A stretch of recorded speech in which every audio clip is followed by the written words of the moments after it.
No, life is not a board game for women or men, and at midlife, if not before, you might just find you don't like the way the dice are coming up.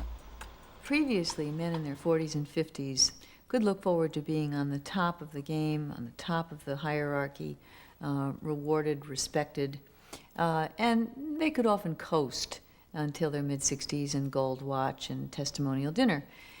This is impossible today. The bizarre conflict is that even as our life cycle is getting longer, men are being junked earlier and earlier, in their 50s, even in their late 40s.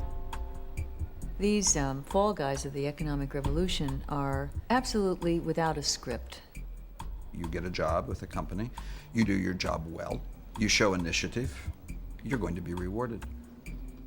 People who are good are not fired. And, that's obviously not the case.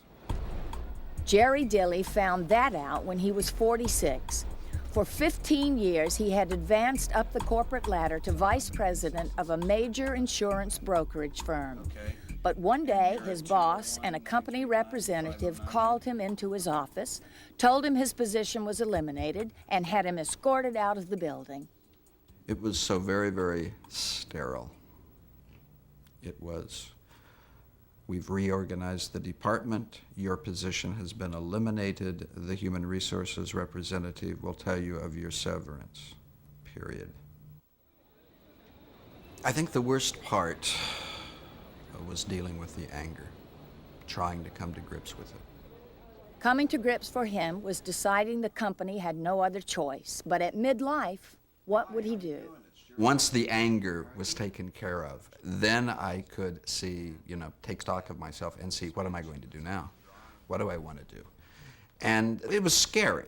There's no question about it, but it was also very, very exciting because there were so many possibilities. What aspect of the broker's job did you like the best? What were you most comfortable with?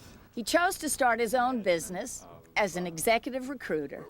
You understand the concepts of insurance. Yeah. You're bright, And and you can learn what you have to learn very, very quickly.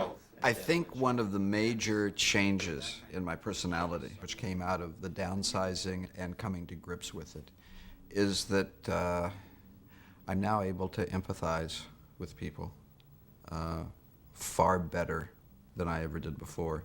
And I sometimes look back and think that I really was not capable of it before this happened. Separated from his wife, Jerry still spends time with his sons, Jason and 18-year-old Paul. So are you in the office this morning? Yeah. My son has helped me by conveying to me in a variety of ways. I know the perfect person. I know the perfect person. Dad, I knew you're going to succeed at this. It's as simple as that. He's given me, he's giving me his faith. I don't know if I want to try this. It's delicious. I did not realize this until after I was downsized about how much of my identity, who I am as a human being, was defined by my work. The experience forced me to realize that in the final analysis, who you are has really nothing to do with what you do from 9 to 5. Jerry learned his lesson from downsizing.